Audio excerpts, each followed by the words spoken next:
Una pregunta que nos hacen a menudo a los escritores es si la literatura sirve para algo. Y quien lo pregunta normalmente parece esperar que le digamos que sí, que la literatura tiene una utilidad práctica. Es decir, que se espera de ella más de lo que se espera de la música serial o de la pintura abstracta, esto es, que aparte del goce estético, del placer que puede producir leer una buena novela, leer un buen poema, tiene que ayudarnos a hacer algo, tiene que tener una utilidad en nuestra vida cotidiana. A menudo esta pregunta se relaciona con otra que es si la literatura puede transformar la realidad. Y yo cada vez con más convicción respondo que sí, aunque pueda parecer muy ambicioso, pero la verdad es que creo que la literatura transforma lo real. Por supuesto, no como lo hacen una subida del salario mínimo o un atentado terrorista. La literatura no actúa directamente sobre la realidad, sino sobre sus representaciones, y de esa manera ayuda a transformar el imaginario colectivo. Lo pensaba leyendo dos libros de poemas hace muy poco, Hijos de la Bonanza, de Rocío Acebal Doval, editado por Hiperión, y La cadena del frío, de Diego Sánchez Aguilar, publicado en La estética del fracaso. Hijos de la Bonanza es una crónica poética de una generación estafada, aquella educada en la cultura del esfuerzo a la que le decían, y cito, estudia 4 años y tendrás un trabajo, trabaja y vivirás siempre tranquila, trabaja y serás digna de un futuro. La autora de este libro asume, creo yo, la idea de que no basta con narrar tu peripecia personal, que puede ser interesante e importante, pero que dicha peripecia está englobada en un contexto social, en un momento determinado. Y la literatura de Rocío Acebal está incluida en ese mundo en el que estamos viviendo ahora, en el que se desmoronan toda una serie de certezas, en el que dejan de ser verdad toda una serie de promesas. La poeta, que no quiere, como digo, solo contar su vida íntima, dice que tiene la inútil vocación de pensar y explicar lo que ha pasado, es decir, de contar lo que le ha sucedido a una generación enfrentada al frío social y al desmoronamiento de la fe en el futuro. Y dice, yo nací, comprendedme y quizá consigáis perdonarme, un instante antes de la tormenta, abocada a ver desde la cuna el hundimiento y vivir aferrada a los tablones, náufraga del progreso. Y eso que ella es consciente de que al fin y al cabo no le ha tocado lo peor, que ella y sus amigas viven una realidad que no es la intemperie absoluta. Por ejemplo, escribe, refiriéndose a sí misma y a ese grupo de amigas, cuando el futuro se hizo arena en nuestras manos, papá y mamá no hicieron un castillo, pero al menos pudieron conseguir un cubo y una pala. Hijos de la Bonanza es un libro en el que domina el desaliento, pero no del todo resignado. Es verdad que a veces a lo único que aspiras ante un presente que te expulsa y no te ofrece alternativas es al menos poder retirarte al espacio más seguro de lo íntimo. Ya no quiero viajar, ya solo aspiro a una patria, a un hogar, a un sitio donde alguien me lleve en brazos a la cama cuando me duerma tarde en el sofá. Porque, continúa, uno aprende a vivir en la impotencia, aprende a negociar con la mentira, a quejarse lo justo y cuando toca. Además, para una mujer las cosas, no voy a decir que se han vuelto más difíciles de lo que eran antes para ella, pero sí más complicadas, porque ya no sirven las antiguas certezas. Antes sabías que eras hija, que serías mujer y luego madre, y aquello parecía suficiente.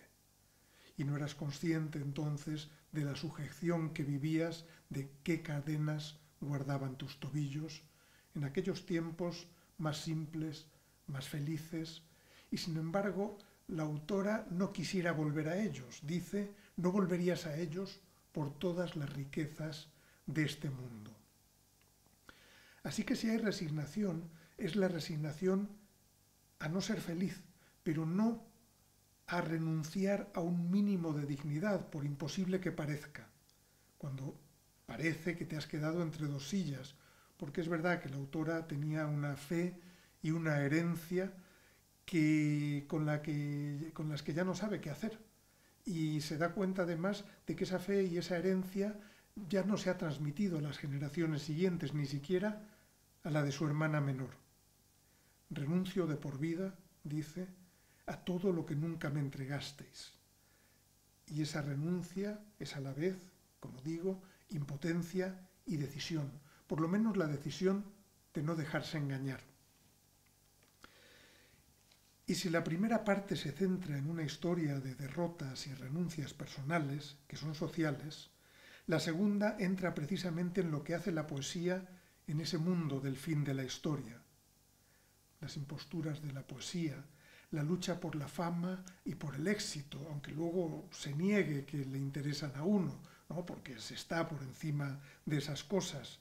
Pero también hay una defensa de la mirada desde la poesía sobre la realidad. Una poesía que no se aleja de ella. Escribe Rocío Acebal, mis versos son ficción, pero nunca mentira. Y la tercera parte del libro entra en el amor que se ha acabado o en el amor que se está acabando. Otro proyecto fracasado, que solo sobrevive en su recuerdo doloroso, porque no es el adiós, ni la vida sin ti, ni tu recuerdo, sino saber perdida a esa mujer que fui cuando te amaba. Y sin embargo es mejor eso, fracasar, que adaptarte, rendirte del todo, aceptar una vida en la que el amor duele porque no existe, solo existen la convivencia y el matrimonio convertidos en empresas razonables.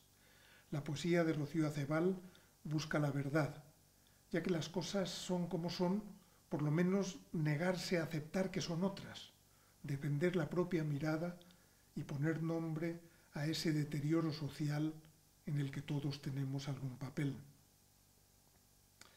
Si Hijos de la Bonanza es fácil de narrar, y porque parece hablar de una forma muy directa de las cosas, el libro de Sánchez Aguilar, La cadena del frío, se resiste a ser contado.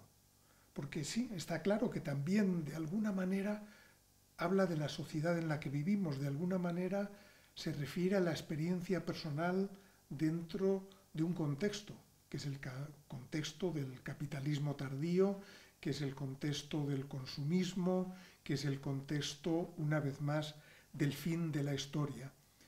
Pero no es fácil de traducir verso a verso, porque en realidad es un poco como el CD al que se refiere continuamente este libro, Kid A, de Radiohead, donde puede que se hable también de todo eso. Decía Tom York, el líder de Radiohead, que el disco habla de la generación que heredará la Tierra cuando nosotros hayamos acabado con todo.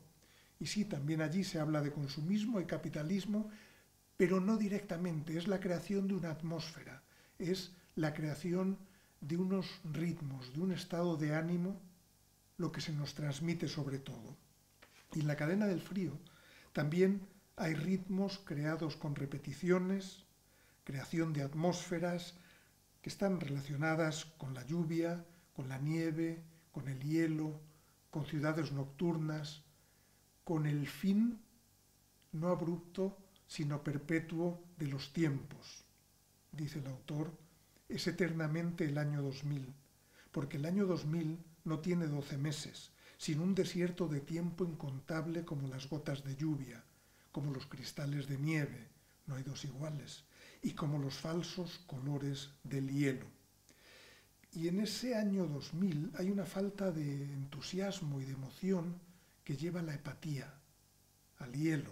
Por cierto, la portada del disco Kid A es un conjunto de montañas de hielo. Y el autor entonces cuenta, habla, expresa casi como si no estuviese allí, como si estuviese en una especie de limbo extraño. In limbo, si mal no recuerdo, era otro de los temas de este disco. Y dice, por ejemplo, mira cómo tu nombre cotiza en las pantallas, cuenta trienios, sexenios de servicio, cuenta las retenciones e intereses. Más tarde, mira cómo las cosas se abrazan a su precio, porque en este mundo todo es cuantificable. ¿Cómo te sientes ahora, bajo el techo de tu hipoteca, hundiéndote en la hora de la cena? Estamos en un mundo irreal en el que somos dibujos animados.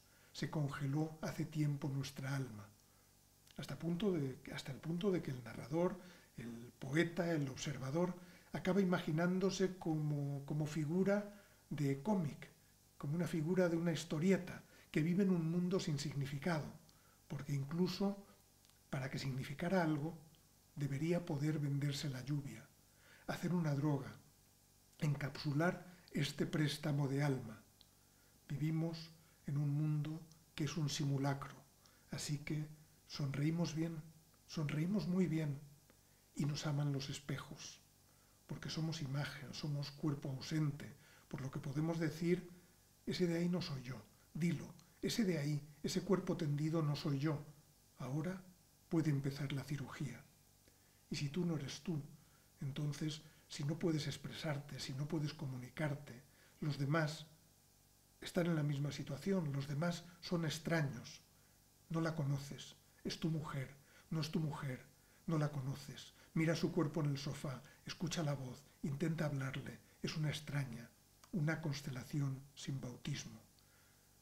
Y en ese mundo sin alma es muy difícil creer en algo, es muy difícil luchar por algo. Alguien ha puesto todas esas bombas, esos optimistas de la dinamita haciendo ruido, como si me llamaran a las armas. Yo ya he terminado mi turno. Les dije que no me molestaran. Porque si no crees en una posibilidad de cambio, tampoco quieres que suceda nada, ¿no?